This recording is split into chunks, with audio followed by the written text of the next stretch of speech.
Welcome to The Business Behind Your Business, the podcast where we delve into the financial strategies and insights that drive success for small and medium-sized business owners.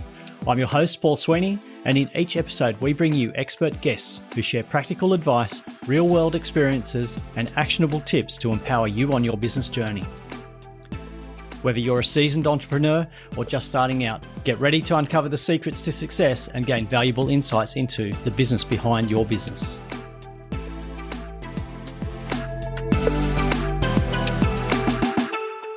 So welcome back to The Business Behind Your Business. And look, start of a new year, a lot of people are starting new ventures, looking to finally take that idea and turn it into a product, a commercial enterprise, and they need to go about starting their business. But what we've found is that a lot of people, they don't know what they're doing.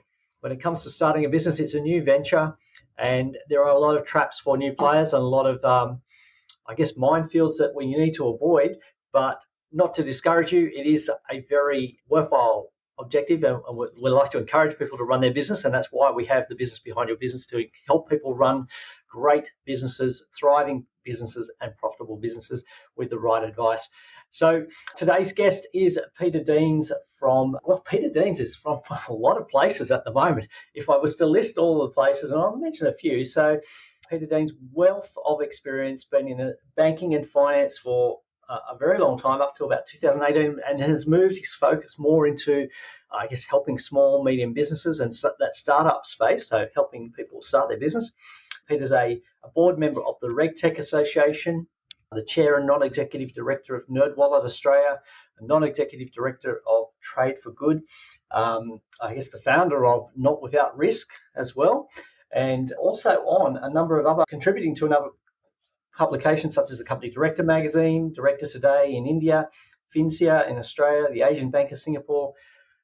A lot of experience, and we're privileged today to have Peter on the podcast, helping us understand why startups make mistakes and talk about a great tool that is now available to help you on your startup journey. So Peter Deans, welcome to The Business Behind Your Business.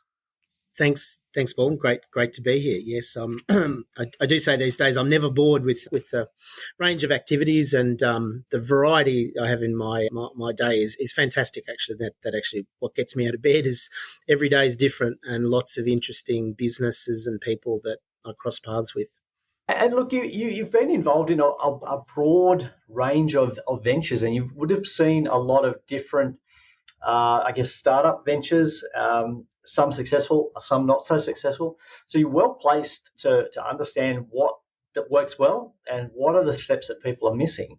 And I think the great news for business owners or potential business owners everywhere is that you've brought all of that knowledge together in one place, which is the Start-Up Toolkit, a step-by-step guide for founders. I guess the first question there, Peter, is why is it necessary to have a step-by-step guide? Thanks again, Paul. The book was released in early December, and I sort of went up to Hong Kong for their startup festival, which is called Entrepreneur Day. The book, I'd sort of had in my mind for a year or two that I did want to pull together, I guess certainly my knowledge and experience about not just startups, but just business management generally. When I started, my sort of finance career in the late 1980s and through the 1990s, the only real startups you ever saw were, essentially small businesses that someone wanted to start up in a more traditional mainstream, whether it's, retail, import, export, hospitality. Anything else, look, either didn't exist because we didn't have the technology platforms and this sort of whole startup ecosystem that we have today. It was really only the domain of established businesses to start up a new product or service or a new business line. And, even sources of equity and debt were pretty limited. You need to either know someone or have a business that could put equity in, or dare I say, go to the banks. And, banks are necessary evil. I worked for many in my career, but they would always want, what's your established, track record, show us your financial statements, show us your, cash flow forecasts. This is actually quite difficult to get a startup off the ground. Now, fast forward to this fascinating world of innovation that we live in today, it is much easier to start up a business. And even the book that I've written, the Start-Up Toolkit, it's sort of underneath sort of a bit of a publishing platform. Goru's the name, or the Goru Project, as I've called it, and essentially started up the Goru business, or Goru World, about 4 months ago, leading up to the book launch, and not difficult to do. Like, you can access a whole range of outsourced freelancers to support you, whether it's web design, comics, video, and if you have a look at the goruworld.com website, we've got a great little launch video there that was pulled together by a collection of people that supported me. And likewise, the publishing process of writing, designing a book and publishing a book 20, 30 years ago, you needed to basically go and talk to a publishing business to do it, but now it's much easier to do it. And of course, in the way of distributing, marketing a product or a service, it's much easier. So on one hand, I do say, and I say this in the book, it's actually very easy to launch a business now, or a new product or service. Getting it to market, promoting it, and creating a viable, profitable business out of that is as challenging as the original idea. And I think that's where I felt there was a gap in the market for the book. And the book unashamedly does target sort of under 35s Gen Z, because this is another fantastic thing, is that the kids coming out of high school and university, they're not thinking about the traditional career pathways that we would have had, and perhaps many of the listeners to the podcast would have as well. It's more about, I want to start up a business. What's sort of missing is, if they don't have access to professional business advisors, they're sort of left to their own devices a little bit, and the devices of the internet, where you get overwhelmed with advice and information on blogs and all the internet resources. I really wanted to pull together a short, sharp guide to help aspiring startup entrepreneurs and founders through the 3 steps, which is the idea development, business planning, and up and running, which takes you to launch, rather than having to spend weeks and months trawling the internet for what may not necessarily be the right advice. Yeah, absolutely. I think, certainly we go back 20, 30 years, it was very much, you'd go to the accountant, but the accountant would only give you advice on the mechanics of setting up the business, not so much on, I guess, the planning and the development of your product and the launch, on the scalability. And there are a lot of resources around, but I find there's a lot of either misinformation or incomplete information out there, but bringing it all together in one spot is what's missing. And one of the biggest challenges for a startup is actually understanding all the stages of their development and making sure they don't miss a step, because when you miss a step in that process, that's when you start to come unstuck. It's like that IKEA flat pack, and you think you've built it, and then at the end you've got all these pieces left over, and you wonder, which instructions did I miss? And then the thing falls over. It's great to have all those resources in one spot. So, yep, Peter, what are some of the main obstacles that business owners have faced? And as an example, it's so easy to set up a business. We can set up a company instantly online. But what are the obstacles, or I guess the biggest mistakes that people are making that you've seen with working with startups? Yeah, and I always like to not dwell on the negatives of the process, and certainly don't want to deter entrepreneurs from getting started. I think you mentioned there's a lot of steps in the book. I've documented over 120 steps to get yourself to business launch, and even each of those steps are little umbrella steps. One of the steps is develop a marketing plan, which of course is not just one activity. It's involves a whole lot of activities to sort of develop what's in the marketing plan, what's fit for your product or service or industry. I think in the earlier stages, really testing and validating that your idea for a product or service is needed. I think a lot of startups and small businesses develop a product. They do it very diligently. The product is well designed, works, but they find out there isn't really a market for it, or the economics of, the cost to manufacture or deliver the product or service just means that the market won't pay for it. So I sort of encourage, startup founders and entrepreneurs to spend quite a bit of time, not just refining and developing the product or service, but, making sure that it A, will get traction in the market, and it's financially viable. And I think the financially viable bit is as challenging as getting the right product or service. And this likewise is where, quite a lot of entrepreneurs, particularly if they're in, perhaps a more technical area like, medical, health tech, or, some of the more hardcore technology driven products or services, they can actually be costly to develop and deliver. And so you need to think about, and again, I talk about this in the book, about, think about your unit cost early on, even though you may not know still exactly what your unit cost will be at scale. And likewise, you may not have fully tested the pricing structure and how you're going to, your go-to-market pricing strategy. You do need to be thinking early on, and this is almost a touch intuitive, dare I say it, you need to be thinking on, is it really going to stack up? Is the financial viability going to be there?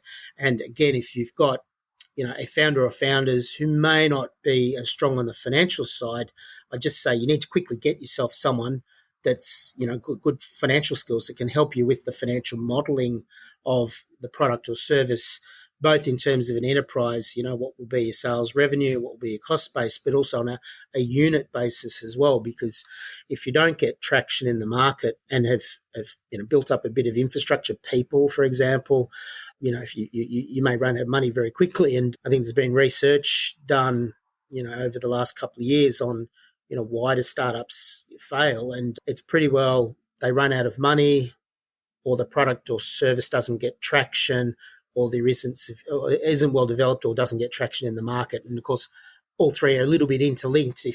If you don't have a good product or service, doesn't get traction in the market, or is not priced properly, well, your cash flow, will continue to burn, and you ultimately will run out if you're very fortunate to have deep pockets yourself, or a deep pockets, partner, cornerstone shareholder, investor. But again, even those ones will eventually say, look, I just don't think the market's there for the product or service you've designed. As I said, I don't want to dwell on the negatives, but time spent in that early stage of idea development and market research is absolutely critical. Yeah, absolutely. I've unfortunately had to have too many conversations with business owners who haven't gone through that process of understanding the demand for a product, or the cost of producing and what they could sell it for. And unfortunately, I've had the conversation where I've looked at it with a startup founder and said, well, how much can you sell this product for, and how many sales a year realistically will you get? And then what's the cost to produce it? And the cost to produce far outweighed what they were going to get in annual sales. So it wasn't financially viable for them to do it. But if they'd had that conversation before they'd invested over $100,000 into this product, absolutely, they would have been in a much better position.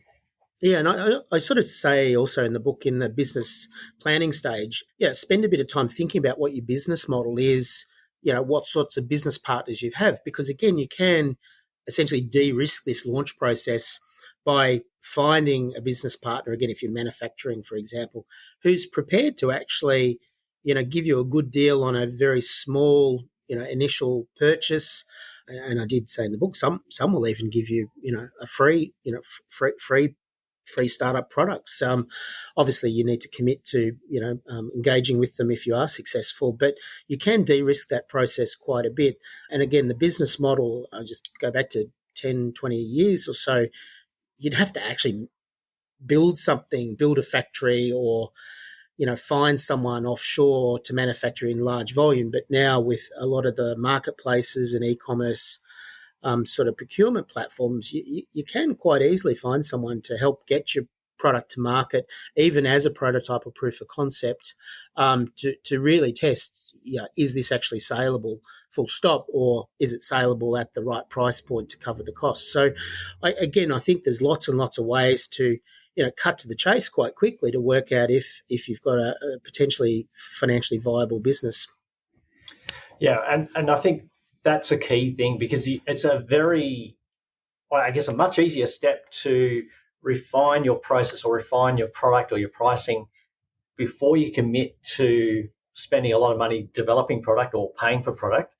And we certainly have a lot more tools available for modeling those outcomes. The technology we have available today is incredible. Yeah. It's interesting looking at, we sort of talk a lot about AI in many of the established businesses that I support and advise. And if you look at the AI businesses themselves, and the big ones, ChatGPT, Copilot, and Google's Gemini, since they started, which probably pretty well 2 years ago now, I think ChatGPT came out, they've actually been refining their product as they're going along as well. In the first few months, they essentially just launched, proof of concepts, have effectively launched it, widely around the world. And, what you use today for any of those three, and there's a myriad of other smaller AI engines out there, is completely different to what their launch products were 2 years ago or more recently. And Google's had quite a lot of well-publicised issues with its AI engine, and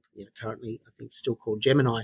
But again, they've been refining as they go along. So I think there's a lot of lessons to be learned from the big players as well about how quickly they go, well, this is not working, or we want to refine it, or even in some cases, okay, we're going to shut that version down, we're going to start with something new. So I think, and I do say again in the book that founders and business owners, you need to be alert to customer feedback. If there's very specific things customers don't like about the product in the prototype or proof of concept stage, you need to listen to that, because that's telling you what you're likely to get when you do a full-blown launch. And again, I don't say it too often, but you see and hear of founders that are just so wedded to their dream or vision of the product, which may not be actually what the market wants, because they're a little bit too close to the business. So that's also where having some advisors and mentors, as well as co-founders that can challenge rigorously but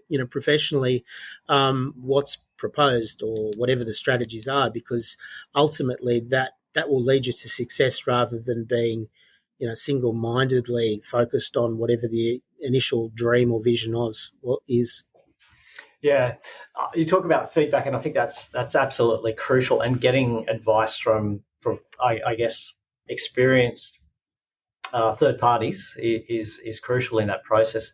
I don't want to harp too much on the past, but I just remember clients working on, I guess, what they call the waterfall process, where they develop this product over a long time, and then I think the waterfall is because it got to the point and it just dropped off a cliff because there was no longer a demand for that product.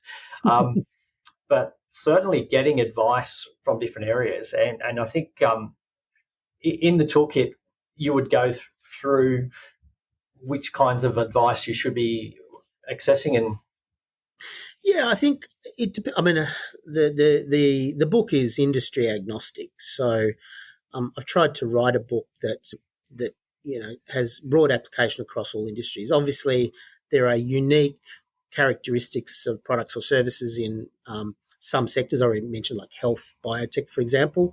There'll be very unique, special and compliance requirements, for example, safety requirements in the health and biotech sector. But I've tried to sort of make it so that anyone can have a bit of a read of it and challenge themselves and think about each of the steps along the way to get that validation that there is demand and it's financially viable to deliver the product or service.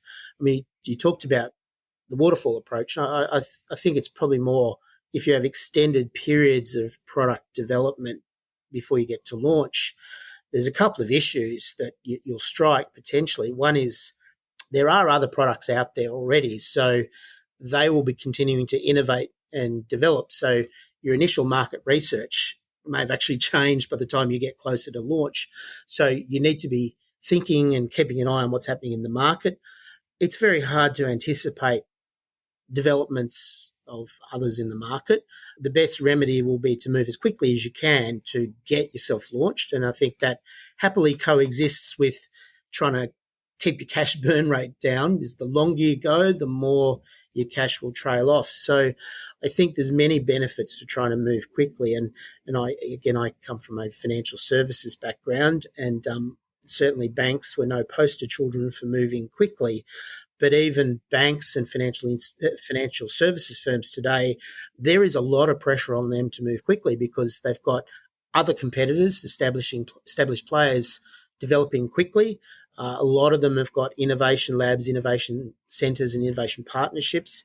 And then outside that legacy group of players, you've got new entrants literally popping up every week in financial services.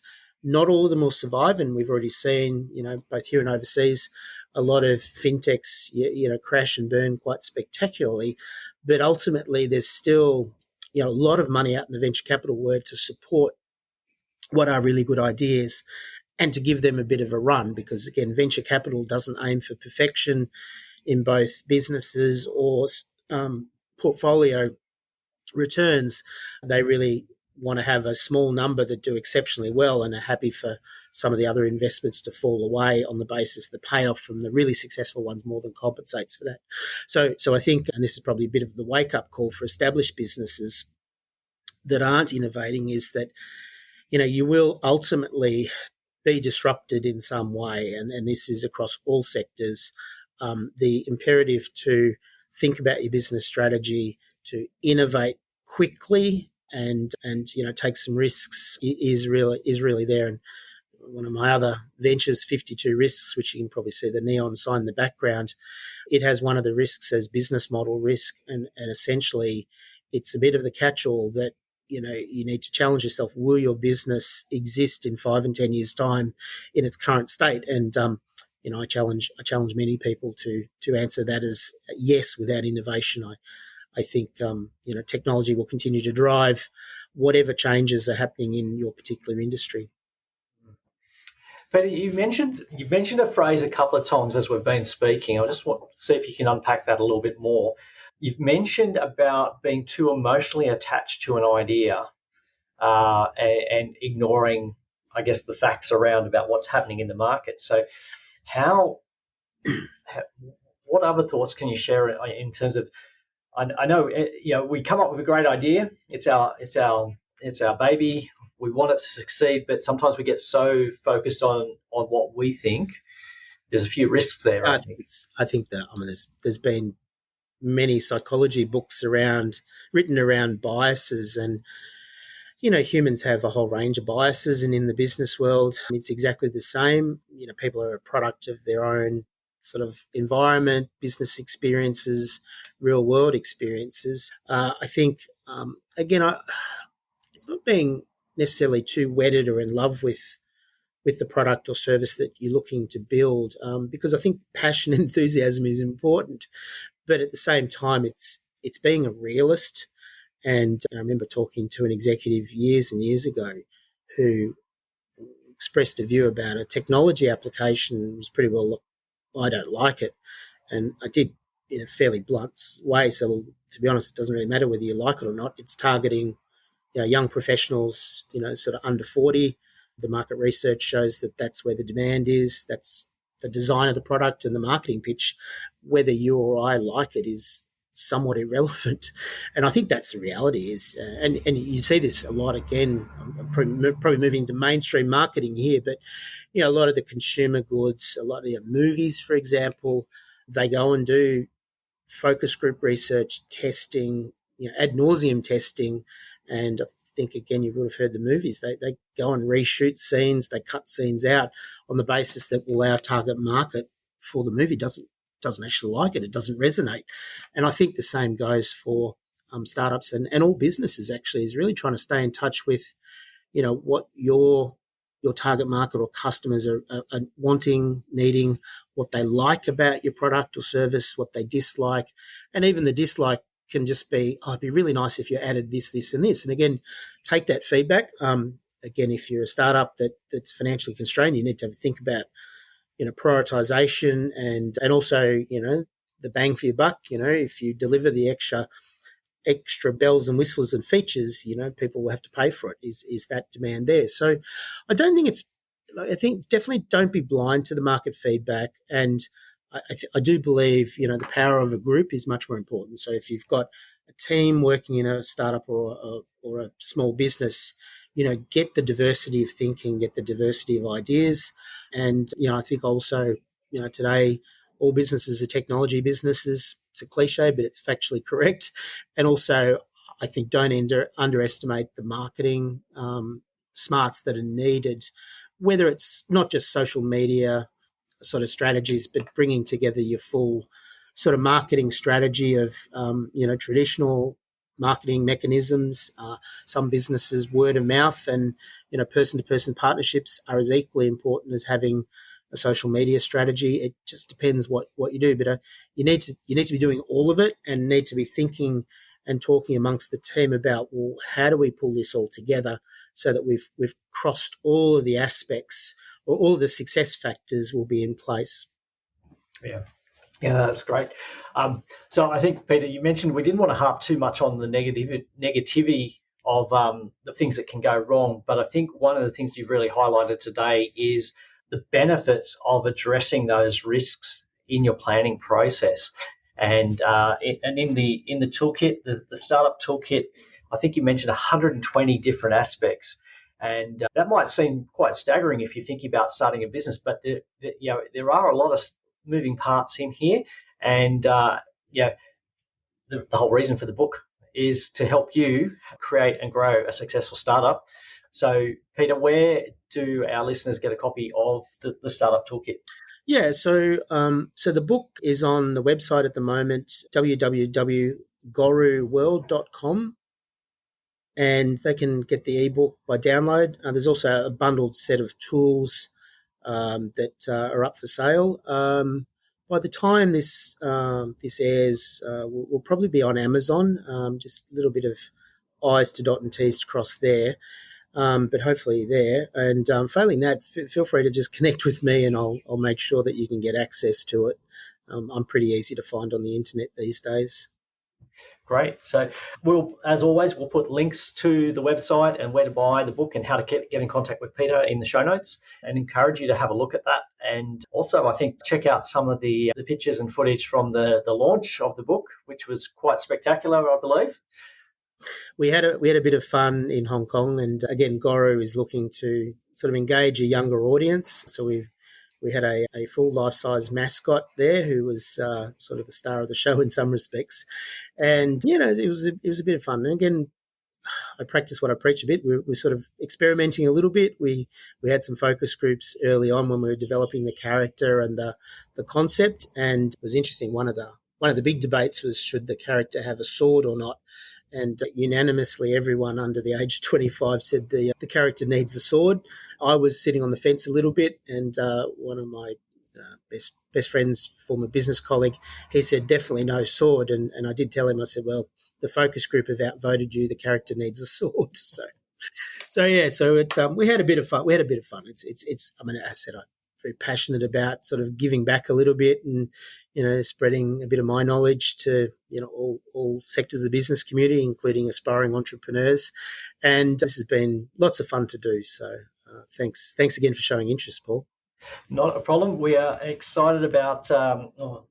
We're excited about business. We're excited about small business, startup business, and particularly products, tools, and advice that help business owners achieve great success in starting up a business and running it profitably, efficiently, and successfully. So appreciate your time today, Peter, and thank you for being on the business behind your business. Fantastic, Paul, and best wishes for... That's a wrap for this episode of The Business Behind Your Business. We hope you found today's discussion insightful and valuable for your business journey. Before we go, don't forget to subscribe to our podcast on your favourite platform. Share it with fellow business owners who could benefit, and send in your burning questions because we love hearing from you. Missed any of our previous episodes or looking for additional resources to help grow your business? Head over to our website at thebusinessbehindyourbusiness.com. There you'll find our full archive of past episodes, along with show notes, transcripts, and links to valuable resources mentioned in each episode. Your journey to business success continues at thebusinessbehindyourbusiness.com. Until next time, stay inspired, stay informed, and keep building the business of your dreams.